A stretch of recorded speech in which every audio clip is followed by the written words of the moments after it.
Hello, Radhe Radhe, नमस्ते। कैसे हो आप सब। और आज का टॉपिक लेकर हम आ गए हैं अनुराधाचार्य जी के वीडियो में।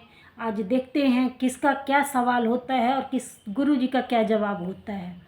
तो आज हम भरपूर मस्ती के साथ ये वीडियो देखते हैं कि गुरु जी का जवाब तो निराला होता है, ये तो हम सब जानते हैं। पर ये अतरंगी लोग जो सवाल लेकर आते हैं, इनका क्या। इनके सवाल से तो मैं भी घूम जाती हूँ। कहाँ कहाँ से आते हैं ऐसे लोग। तो आज की वीडियो देखते हैं आगे क्या होता है निराला। चलिए शुरू करते हैं। प्रयागराज आपको संगम्बो भिलाई भिलाई लोहे का कारखाना है। हमारे यहाँ गांव में एक आदमी आए थे बहुत पहले, वो गाना गा रहे थे कि लोहे का कारखाना खुल गया भिलाई में और पप्पू मौज करे मम्मी की कमाई में।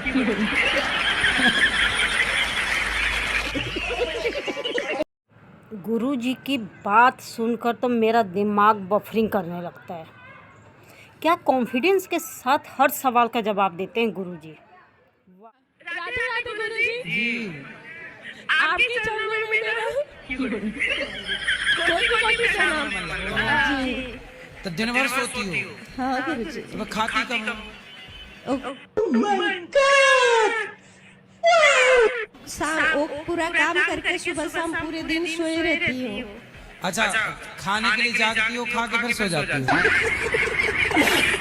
सो जाते हैं। फिर उठी, फिर बनाई, खाई, फिर सो गए। हाँ अच्छी लोगों को तो नींद की गोली खानी पड़ती है सोने के लिए, आपको बिना नींद की गोली खाए बिंदास नींद आती है। हमको अरे सुनो, आज के युग में जिसे बढ़िया नींद आए और बढ़िया भूख लगे वही सबसे अमीर है। जिसका चित्त भगवान में थोड़ा लगे, आजकल जमाने भूख क्या बात है सर, क्या बात है सर, क्या बात है, ये बात है। भूख नहीं लग रही लोगों को, नहीं नींद ही नहीं आ रही, इसी की गोलियां खा रहे हैं, नींद आए भूख आए नींद आए। कोई आपको आई लव यू कहे तुरंत झटका का उसका आई लव यू उसके मुंह पे मारो। ले यही बात तो हम तुम्हारे मुंह से सुनना चाहते थे। यही बात आई लव यू कहे। आजकल लड़कियों का तो आई लव यू बोल मत, इनका आई लव यू 25-30 लाख से उतारेगा। जरा देखिएगा, ठीक से चला नहीं जाता मैया को, अच्छे से दिखता भी नहीं है मैया को। अभी 15 दिन पहले लगभग ये मैया आई, क्यों आई, क्या कारण था, आज मैया से जानेंगे। मैया कहाँ से आई हो मेरी माँ? बैतूल जिला, मेरे भी बैतूल जिला में। तो आपके घर में कौन कौन है? का बात आगे सुनते हैं। आखिर ये यहाँ तक तो आपकी सेवा नहीं करते? क्यों आए? अरे सेवा करते थे, काहे खाती नहीं यहाँ। बेटा नहीं सेवा करता? नहीं, बेटा तो दुश्मन है भाई, दोनों ही बेटा, दो बेटा है, दोनों दुश्मन है। ये कौन है आपके बगल में खड़े हैं? बेटा है पर अच्छे से नहीं दिखता है, मेरी आँखी में कम दिखता आए है। हैं आपको मैया की आंखों में नहीं अब दिखता। काहे को लिए ये आए आपके हैं? बेटे हैं? काहे के लिए आए हो, बात करो। क्या नाम है आपका? झाड़ू यदुवंशी महाराज। तो आप अपनी माँ को लेने आए हो? जी गुरु जी, मैया पूछ रही है क्यों आए हो लेने? मेरी गलती से या कोई कारणवश से मेरी माँ आ गई थी, मैं मानता हूँ, तो मैं लेने के लिए आया। क्या गलती थी आपकी? मेरे हिसाब से तो कोई गलती नहीं, अगर मेरी माँ की नजर में अगर मैं गलत हूँ तो मैं गलती नहीं। अपनी माँ की सेवा, अपनी पत्नियों से बोलना कि बूढ़ी माँ देखो इतनी वृद्ध है, इनको दिखता नहीं है। मेरे ज्यादा मेरे परिवार वाले सेवा करते हैं महाराज। तो अब ले जाओ, अच्छे से माँ की सेवा करना। जी महाराज। और खूब, ये माँ नहीं है, जब सेवा करोगे तो भगवान भी प्रसन्न होंगे आप पर। यदि माँ ही खुश नहीं है साथ चली जाना। मेरी बूढ़ी माँ देखो इतनी वृद्ध है, इनको दिखता नहीं है। मेरे ज्यादा मेरे परिवार वाले अब ये सेवा बोल करते रहे हैं हैं कि महाराज। आपकी सेवा करेंगे। ले जाओ, अच्छे से माँ की सेवा करना। जी महाराज। और खूब, ये माँ नहीं है, ये भगवान है। जितनी सेवा कर लोगे जब सेवा करोगे तो भगवान भी प्रसन्न होंगे आप पर। यदि माँ ही खुश नहीं है, साथ चली जाना मेरी माँ। चली तो जाऊँ महाराज, पर ऐसे ही रखा है तो कैसे रहूँ। अब ये बोल रहे हैं कि आपकी सेवा करेंगे। नहीं, सेवा करे 20 साल से मेरे को निर्धार छोड़ दिया था कि मैं हाथ पाँव चलता था, सभी करती थी, खाती थी, रहती थी। दूसरा गाँव में मायके में जाकर फिर लिए छोटो बेटा ना 6 महीना नहीं रखे। छोटो बेटा ने लड़ मार कर मुखा भगा देनी तो 4 बार की। बहू भी उसी, बेटा भी उसी। अब आपका बेटा आया है मैया, उसे माफ कर दो और अपने बेटे के संग रहो प्रेम से। अच्छा, आप यहाँ रही गौरी गोपाल मैया, यहाँ आपको कोई कष्ट तो नहीं हुआ? कोई कष्ट नहीं भया महाराज, कोई कष्ट नहीं। यहाँ खुश थी आप? बिल्कुल खुश थी। सवेरे चाय, फिर 8 बजे नाश्ता, फिर 12 बजे खाना, फिर 4 बजे चाय, 7 बजे फिर खाना, और फिर नहीं रह जाती। ये भी अच्छी बात है कि वर्षों बाद यहाँ कोई बेटा अपनी माँ को लेने के लिए आता है, वरना यहाँ बेटे कम आते हैं लेने के लिए। पहले आई लव यू बोलती है, बाद में तलाक के कागज बोली विश्वास। इसलिए लड़कों को बिल्कुल सावधान, लड़कियों का आई लव यू तो लो ही मत, बाहर दरवाजे पर लिख दो, कृपया अपना आई लव यू अपने पास रखें। क्या बात है सर, क्या बात है सर, क्या बात, ये बात है। शादी करके और फिर उसका मेंटेनेंस ले रहे हैं और वो दूसरे के संग मौज कर रही है, मेंटेनेंस इससे ले रही है, और 10 लाख 20 लाख 50 लाख। आजकल सबसे बढ़िया धंधा क्या है? तलाक। कहाँ से आते हैं ऐसे? गुरु जी की बात सुनकर तो मेरा दिमाग बफरिंग करने लगता है। क्या कॉन्फिडेंस के साथ हर सवाल का जवाब देते हैं। अभी मजा आएगा। क्या बात है? तो हम दोनों लोग साथ में जाए, दूसरे के बिना रह नहीं सकते। गुरुजी नहीं रह सकते। क्या ऊपर थोड़ा कर्जा हो गया है 11-12 लाख रुपए का। कैसे हो गया? नहीं, एक लड़की के चक्कर में हमें इतना हो गया। तो लड़की के 4 लाख दे दिए, आईफोन वगैरह दिए, उससे ज्यादा दे दिया था। आईफोन दे दिए, और बाद में लेके कहाँ चली गई वो? मैंने पूरा ले लिया, वापस ले लिया। हाँ, जो दिया ले लिया मैंने। तो फिर उसने क्यों छोड़ दिया आपको? आप कितने अच्छे थे। बस उसका दूसरा कोई नहीं गया, हमसे बेस्ट मिल गया तो यही होगी। तुमने लाख रुपया वाला दिया होगा, उसने 1.5 वाला दे दिया होगा। तो मतलब लड़की आपको आई लव यू तो बोला था ना उसने? पहले वही प्रपोज किया था, फिर क्या हुआ उस प्रपोज का? 6 महीने के बाद वो प्रपोज चेक कर। तो उसने अपने ऐसा वो आई लव यू नाम गुरु जी इतने कॉन्फिडेंस के साथ हर सवाल का जवाब देते हैं कि गलत भी सही लगने लगता है। हंसा क्या? लगता ही नहीं है कि गुरु जी गलत बोल रहे हैं या सही बोल रहे हैं, क्योंकि सबका दिमाग घूम जाता है।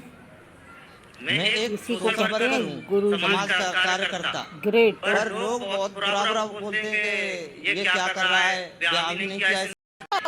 देखो कॉलेज लेके गए थे, साला से लेके गए थे, हम लोग क्या है वृंदावन सब जगह लेके आए थे। मैं वहां नहीं जा रही थी। तो आपके पति की आप इज्जत करती हो? जी, गुस्सा भी करती हूं।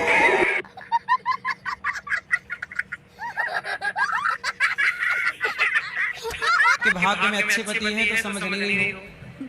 इज्जत नहीं करोगी तो अगले जन्म में ऐसा दुष्ट मिलेगा कि रोग। इसलिए इज्जत करो पति की, अच्छे मिले हैं तो। गुरुजी मेरे पति मेहनत बहुत करते हैं लेकिन सक्सेसफुल नहीं होते कहीं भी। तो आप साथ नहीं देती हो ना उनका? नहीं, साथ में बहुत देती हूं। फिर गुस्सा होती हो? हां, गुस्सा होती हूँ। काहे गुस्सा होती है? ऐसे जरा जरा बात में गुस्सा आ जाता है। क्यों? ऐसे गुरु जी की ये वीडियो देखकर हंसी रोकना इम्पॉसिबल है। रोक कर दिखा लो हंसी। चलो अब शुरू करते हैं सारे वीडियो। अगर हंसी रोक सकते हो तो रोक लो। मैं आपके साथ खाऊंगा नहीं। मेरी आत्मा नहीं कहती आपके साथ खाने। क्यों?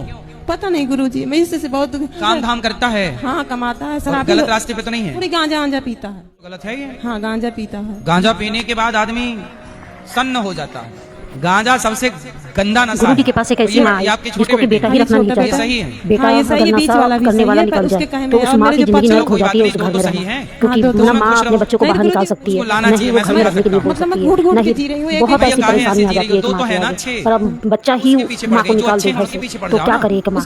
तो माँ अपने गुरु जी के पास छोड़ने को तैयार है तो आप काहे पकड़ी हो? छोड़ता भी नहीं है। छूटेगा तो है ही, आज नहीं कल आपका कल्याण बेटा ना करेगा, भगवान से होगा। अब आपकी जिम्मेदारी एक बची है, परमात्मा से संबंध जोड़ के अपना कल्याण करो। लोक बने से जुड़ा हुआ हूँ, लेकिन वो शराब भी उतना ही कंज्यूम करते हैं और मांस मदिरा भी बराबर लेते हैं। वो कहते हैं मैं भगवान की पूजा भी करता हूँ, मैं भक्ति करता हूँ। क्या उनकी पूजा भक्ति? व्यक्ति गंगा में नहाए और फिर गंगा से निकलकर नाले में नहा ले, फिर गंगा में नहाए, फिर नाले में डुबकी मार ले। गलत मार्ग छोड़ना पड़ेगा, तभी आप ईश्वर की तरफ जुड़ पाएंगे। गलत मार्ग छोड़ना नहीं पड़ता, अच्छे मार्ग से जो जुड़ जाता है वो गलत बातें अपने आप छूट जाती हैं। अब जैसे गुरुजी, मैं अंडा खाना बहुत पसंद करती थी, पर ईश्वर से जुड़ती जा रही हूँ, अपने आप मन से निकल गया। वो देखने की भी इच्छा नहीं करती मेरी। आपने छोड़ा होता ना तो मन जा सकता था। हाँ। मन को जाने की क्षमता है।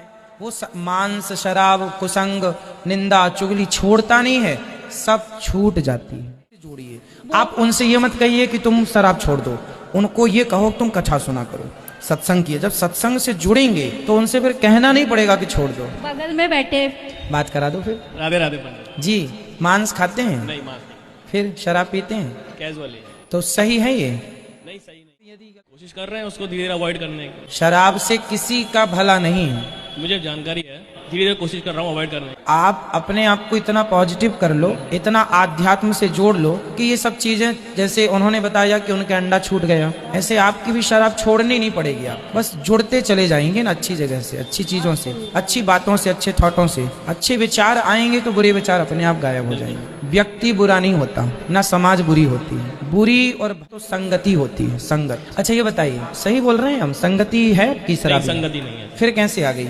कभी थोड़ा स्ट्रेस तो क्या तो नहीं है इसी चीज का, लेकिन कुछ परिस्थिति सिचुएशन कभी आ जाती है लाइफ में, तो कभी अकेलापन का महसूस हो जाता है। कितने साल के हैं आप? मैं 33। हमसे 1 साल बड़े हैं आप। तो जिस उतार चढ़ाव से आप गुजर रहे हैं, क्या है, करीबन 5 इयर्स पहले अपना अकेलापन सा हो गया था कि कुछ बातें ऐसी होती है मन में जो अपन कभी शेयर ही नहीं कर पा रहे किसी से। ये उतार चढ़ाव सबके जीवन में आता है। आपको क्या लगता है हमारे जीवन में उतार चढ़ाव नहीं है? सबके जीवन में, इनके जीवन में नहीं है। ऐसा कोई नहीं है संसार में जिसको कोई कष्ट ना हो। फिर अपने पास मतलब जो है कष्ट मानसिक है। मानसिक रोग के लिए ना भागवत सुननी चाहिए। जो व्यक्ति भागवत श्रवण करता है, गारंटी हम लेते हैं, कितने लोग डिप्रेशन में चले, मिटती नहीं है, फिर भी आदमी शराब पीता है कि शायद मिट जाए, कभी ना मिटेगी। शराब का नशा उतरते ही चिंता डबल हो जाएगी। दोस्तों, हमारी वीडियो अगर ये पसंद आती है तो प्लीज़ लाइक सब्सक्राइब ज़रूर करें।